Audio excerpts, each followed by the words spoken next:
Welcome to Many Happy Returns, where we aim to make you a better investor. I'm Roman. And I'm Michael. In recent years, UK stocks have lagged global markets. Unloved by investors and underweighted by institutions, is the UK really a bargain hiding in plain sight? I want to know what's holding British equities back and if they're about to turn a corner. And in today's dumb question of the week, when a company goes private, are you forced to sell your shares? All right, let's get into it. So, Roman, I saw recently you did a video which was S&P 500 versus FTSE 100, and you caused uproar in the comments by plumping for the FTSE 100. What's going on? What are you doing?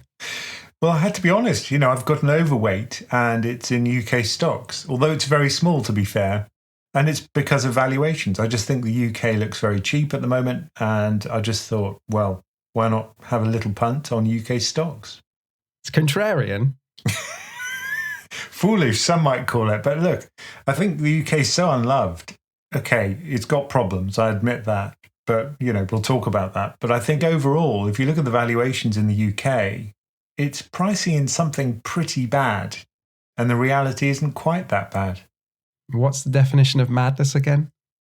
I think this is the first UK overweight I've had for a long time. But to put this discussion in some context, the UK stock market has been struggling for really quite a long time now. If you go back a couple of decades, the UK accounted for around 8% of the MSCI All Country World Index. Today, that's less than 4%. And if you go back even further, I think if you go back to 1900, the proportion was even higher. I think it was about a quarter of global markets. Yeah, we've been on a long relative decline compared to other countries. But even in recent years, like if you look over the last decade, or at least since 2016, I don't know what happened then, but the trend seems to have accelerated, right? So almost £50 billion has been withdrawn from UK equity funds by retail investors since 2016. And that's obviously impacted valuations. Yeah, I think there are lots of reasons for it. The outflows are definitely one of them. And the domestic market doesn't have much faith in the UK stock market. And I think there are also some institutional investors in the UK which, for reasons which maybe aren't their fault, have divested from the UK.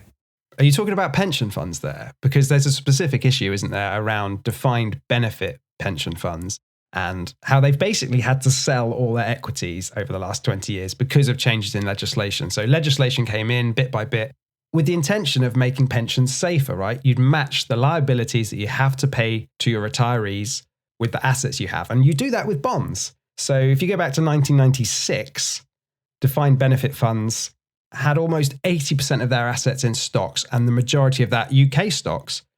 And if you roll forward to today, they have less than 10% in UK stocks, a lot less than 10%. So this LDI approach, which actually I did quite a lot of work on, it's your fault. It's your fault. It is my fault, yeah, personally. I think it has created a problem. Now, part of this is also due to an accounting change in 2000, which forced companies to recognise pension fund deficits on their balance sheets. And that means that if you do have something which is very volatile, well, you probably don't want it. And so having bonds perhaps would have reduced the volatility, although recent experience doesn't suggest that's true. But that certainly didn't help. We were in this situation where companies were perpetually having to put more money into their pension funds to top up the gap, right, as interest rates were falling and bonds weren't delivering the returns they needed. That's kind of turned around now.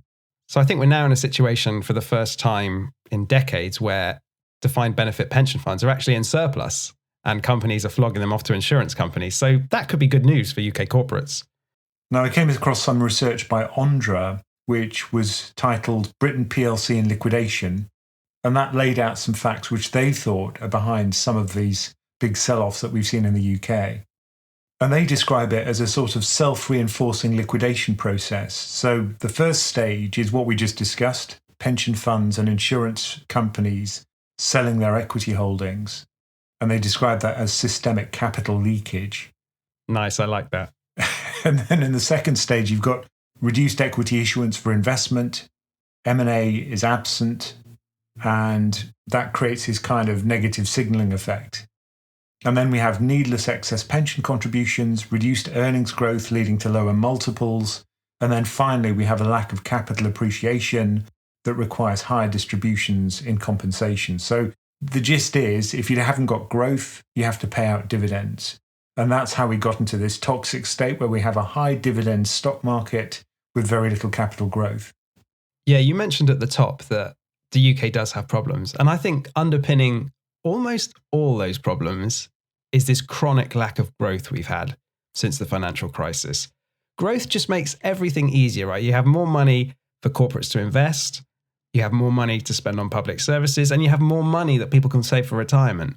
What we've seen is that UK companies have really backed off investment. Like if you look at capex figures, they're so low compared to some other countries that British stocks, so yeah, they're paying high dividends, but that's kind of a bad thing in the long term because they're not investing for the future and they're being left behind, I would argue.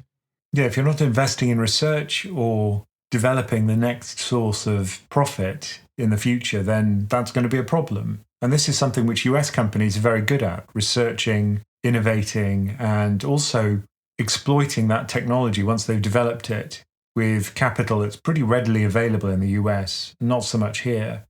So it is a kind of self-perpetuating downward spiral, which has caused a lot of these problems. But that sounds far too gloomy. I think it sounds like it's all over, but I just don't think that's true. I think it will turn around. Did you see that crazy stat I posted on the Slack forum yesterday? No, I don't remember that. I saw Ethan Mollick. He tweeted that the R&D spending of Amazon, so just one US company, is greater than the R&D spending of all companies and government in France. That's astonishing. So Amazon's got an R&D spend of over $70 billion a year.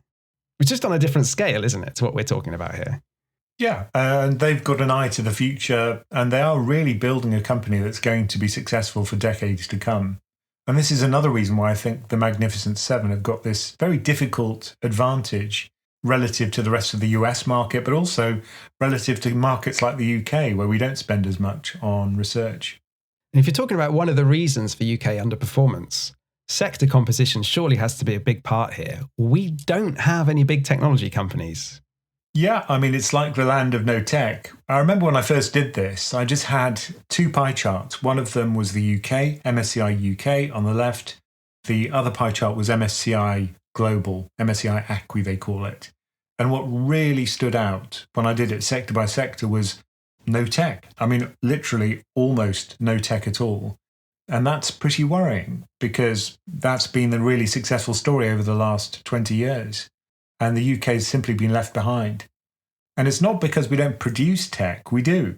A lot of these innovations, like the internet, for goodness sake, a lot of that came from people who were from the UK.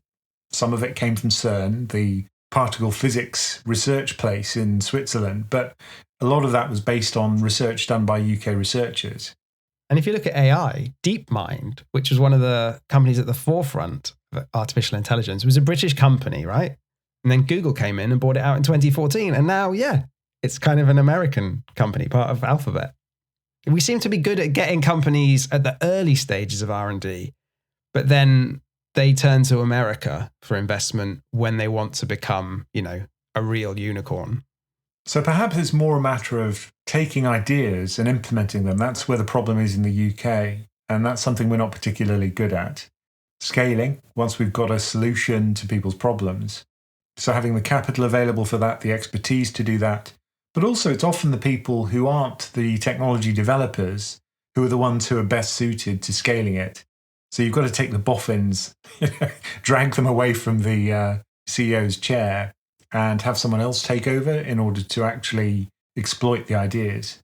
Yeah, there's a weird trade-off here though, isn't there? Because you don't want to tell companies in the UK that they can't go and take American capital and get bought out for, a load of money down the line. Because if that was the case, then companies wouldn't start up in Britain, right? If they didn't have that big check down the road from, Microsoft or Google or Apple.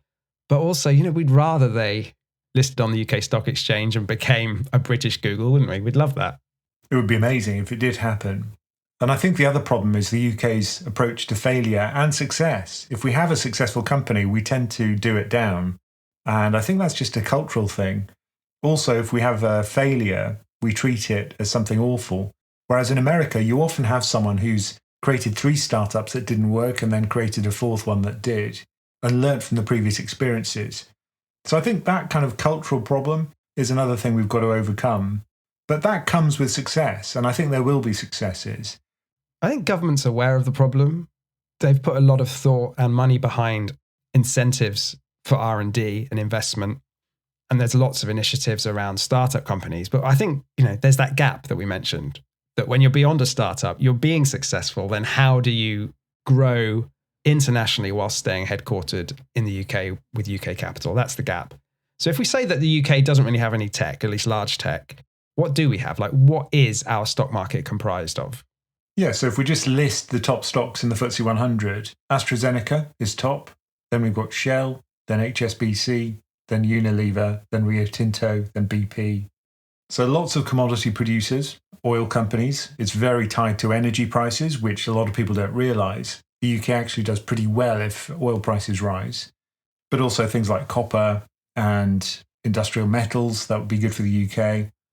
Lots of defensive consumer staples companies like Unilever, Diageo, British American Tobacco, and lots of financials, banks like HSBC, and lots of pharmaceuticals, AstraZeneca, GSK. It makes me think that with our concentration in commodities producers and consumer staples, are UK large caps kind of a defensive play then? Is the reason we've not done so well perhaps partly because we've been in this long bull market for the last decade plus, and that's not the kind of environment that's going to favour our companies? Yeah, I think what we do is just not seen as sexy. I think that's one of the problems. And I think that's not always going to be the case. I think there would be the possibility that people think stuff is sexy rather than ideas. So instead of software, you switch to producing things or manufacturing things. I'm not talking about a return to the dark satanic mills of the past. That's very unlikely. But a kind of new, innovative and clean manufacturing process for various things. Yeah, you mentioned clean manufacturing, but then you got Shell, BP, British American Tobacco. You could characterize this the evil exchange in some ways. But also a value exchange, because a lot of the stuff that we are very good at and where we have the biggest exposure are companies and sectors which are considered value stocks. And of course, the last 20 years is characterized by underperformance of value and outperformance of growth. And growth is something we just don't do. If anything, what we saw in 2022, where stocks globally did really badly, but the UK did okay, is kind of a demonstration of the environment where we might see UK outperformance, right? Do we need bad global times for us to catch up? Well, we need another tech wreck. I mean, that's what we need. And I think that's possible. I think that something like the overvaluation in the companies which have some kind of exposure to AI, as that narrative starts to wane, there's the possibility that the UK could do better and that value could outperform again, as it has done for over a century before it started underperforming. So perhaps this is just a temporary blip, a 20-year blip, when these kind of things don't do well. The other thing that differentiates the UK versus many of the other developed markets is our extremely high dividends, relatively speaking. And, we've kind of mentioned that's a double-edged sword because it's in some ways an indication that the companies don't have anything better to do with their money than return it to shareholders. Yeah, we couldn't think of anything, so have the cash back. Yeah. One of the charts that I was looking at in preparation for this, which I found really interesting, was a comparison of revenue per share generated by US companies versus UK companies. And the line for US companies looks quite pretty. It goes up and to the right, like every good graph in finance. Whereas the UK one, it's bumpy, but it's basically flat over the last 20 years. Earnings have been growing because margins have gone up a bit, but fundamentally, our companies are not making more sales. And that can't happen long term. So I think that's the fundamental problem. You're right. I think if revenue's not growing, then your stock prices won't grow either, unless it revalues upwards, and that's not sustainable. Certainly, if you're a domestically focused UK company, it's been hard to grow, right? Because, like we say, we've had stagnant growth in the domestic economy. You can't squeeze blood out of a stone. You're right. I mean, if productivity growth has just not been there, which it hasn't really since 2008, 2007, 6, somewhere around there. If you look at real wages right now in the UK, they're roughly where they were then. And so it's a real problem. And I'm not sure how we can fix it. There aren't any quick fixes.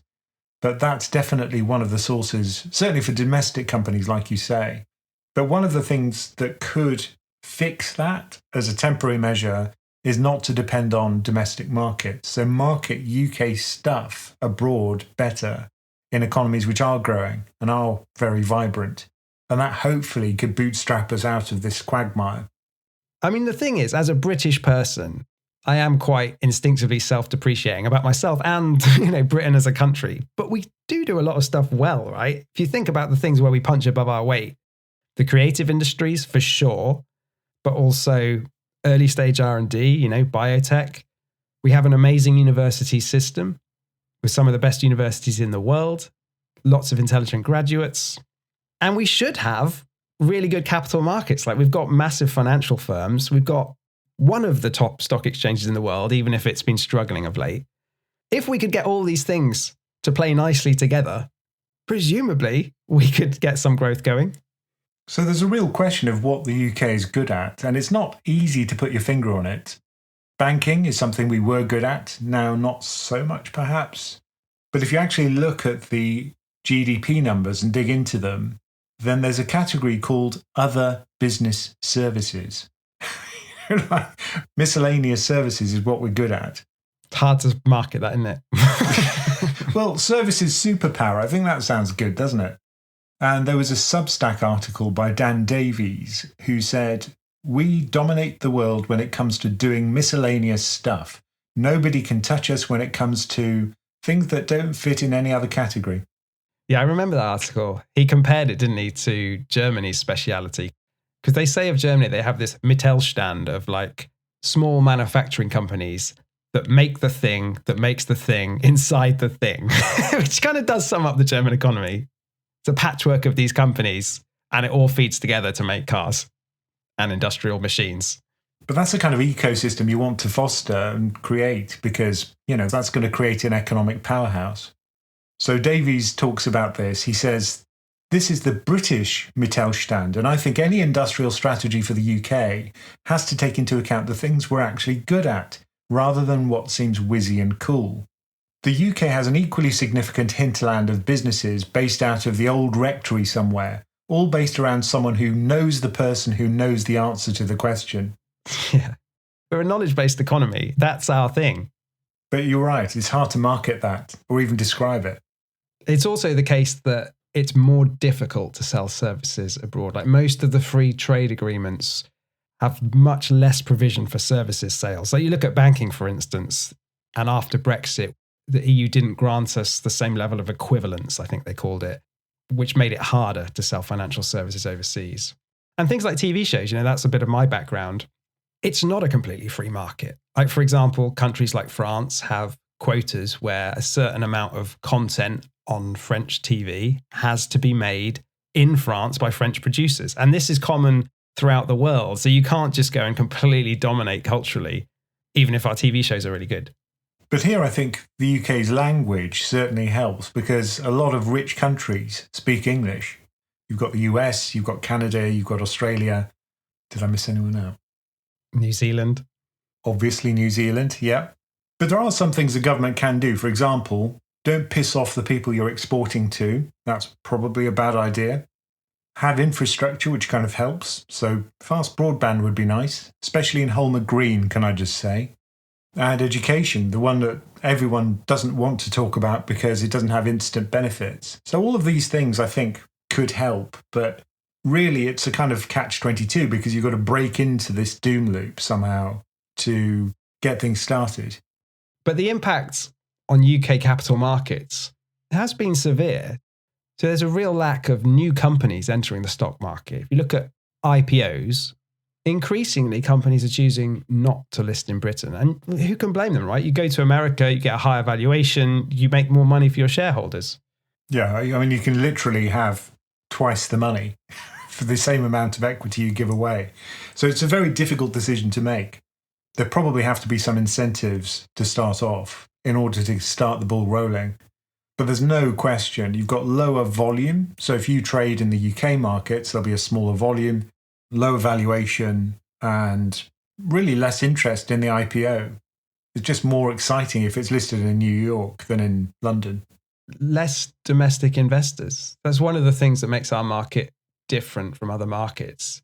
We've mentioned pensions. Like in most countries around the world, their domestic pension schemes are big buyers of domestic equities, where we've had the opposite effect going on for 20 years. Now, I'm not saying the government should step in and sort of force everyone to start buying British stocks. I kind of hate that idea, but it has been a factor at play here.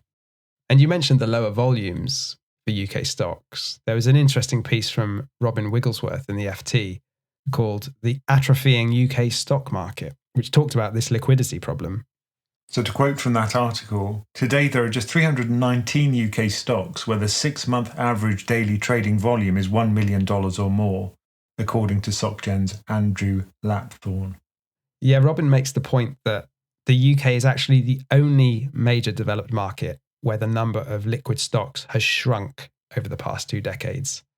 And that's not good, is it, when you're talking about attracting foreign investors to buy our stocks? Because a lot of institutional investors have like minimum levels of liquidity and they literally can't go and buy stocks if they don't trade enough each day because the risk is just too high to them. It means they can't exit easily.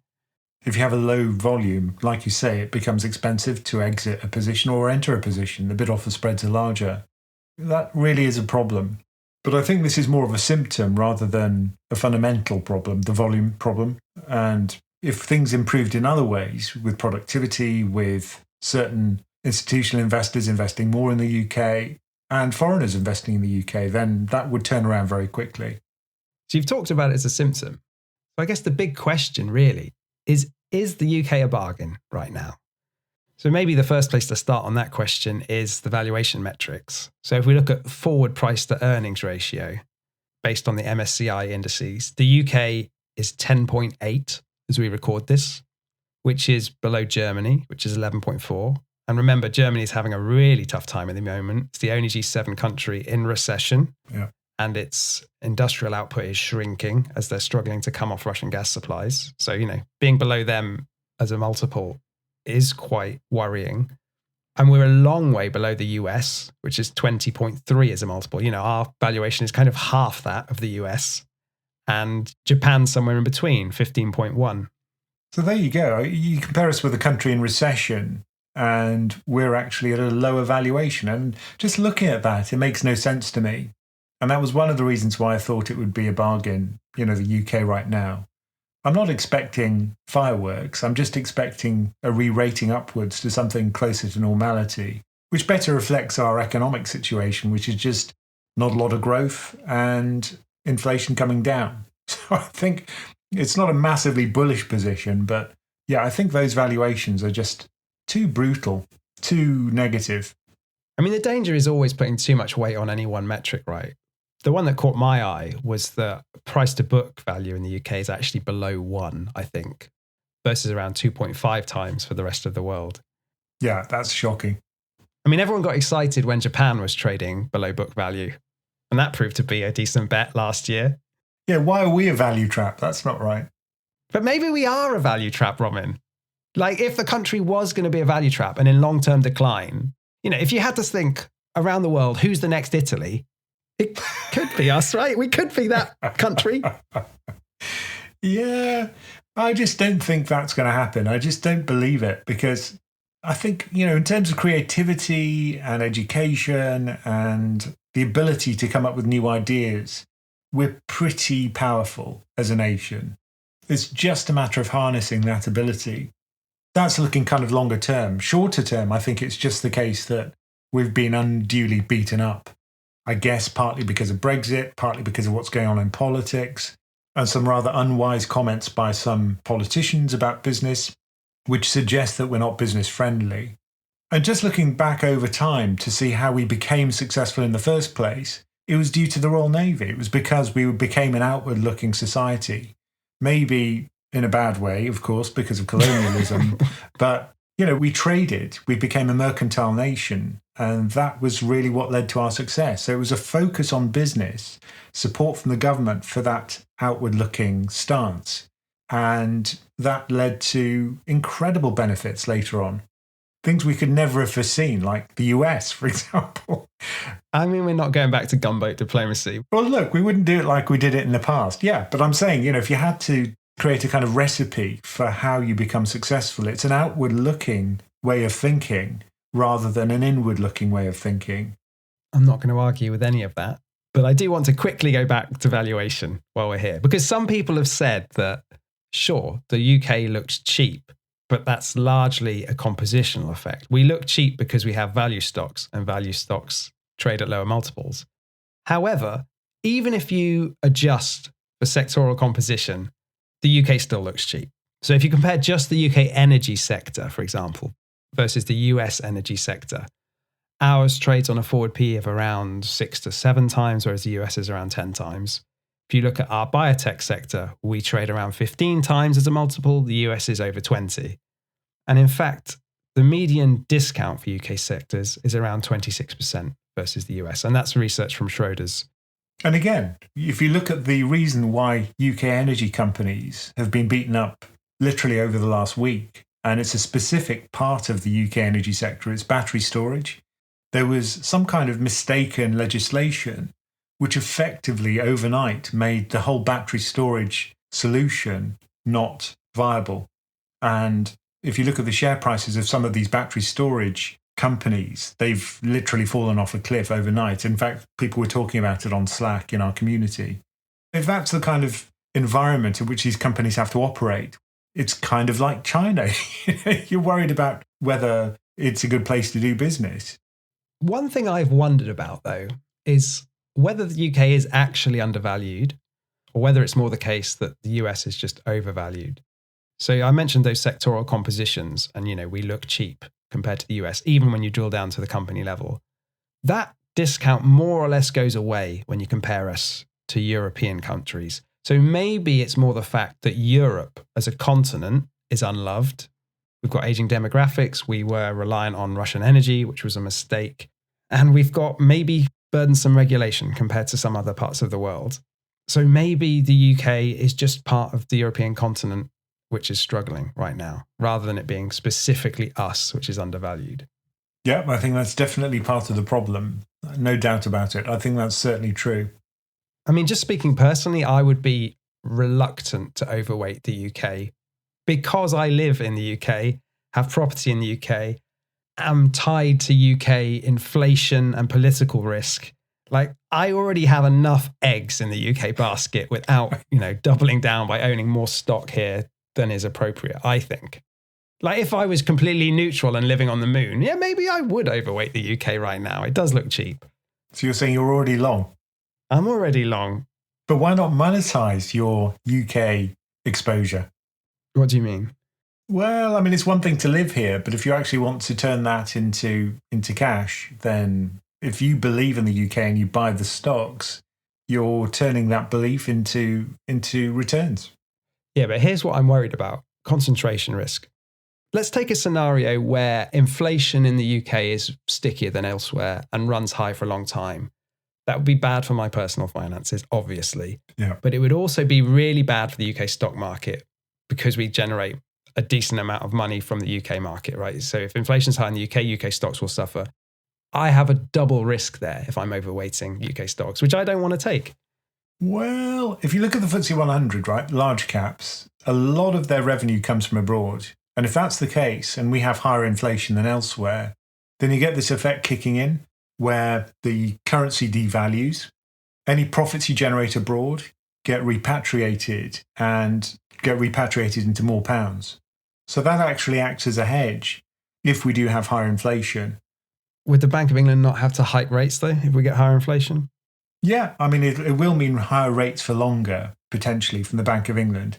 Higher cost of capital for UK firms. Yeah, assuming that you do get this inflation spike lasting a lot longer. But I think, how much longer would it last if we see disinflation elsewhere? And just look at the graphs comparing us to the rest of G7. What it looks like is we're just operating with a lag. So perhaps there are specific reasons why we're taking longer. But it's not the case that we're not coming down at all. We are, and disinflation's really noticeable for the UK. No, I agree with that. My central case is that the UK is just like everywhere else, in Europe at least, and will do the same as everywhere else. But what if I'm wrong? I don't want to take that risk. Yeah, you could be right. You could be right. There could be a specific problem about the UK which keeps inflation high. But do you think that the valuations that we see right now are justified by that risk? Do you think that risk is likely enough that it warrants a 10 times multiple? No, UK stocks do look cheap, particularly the mid caps and small caps, right? The FTSE 250 valuation looks incredibly cheap compared to its history, I would say. It's trading more than 20% below its long-term average. And I saw a nice stat where if it was to revert to mean, this is the FTSE 250, the mid caps, if that reverted to mean, that would mean 6.8% per year earnings growth, which is the average over the last 20 years. And its CAPE multiple would go up from around 17 times now to 22 times. If you combine those two things, so earnings back on track and CAPE reverting to mean, that would imply the FTSE 250 going up by almost 40% in price. You could be a strategist, Michael. Look, 40%. There you go. That's Michael's forecast. It's no forecast. And as I said, if I was living on the moon, maybe I would overweight the UK at the moment. But I don't want to do that. See, I've taken even more risk. I've created my own small cap value, momentum, quality portfolio, which is actually doing pretty well. It's a stock picker's market, right? The UK. Isn't that what they say? I never thought I'd say that.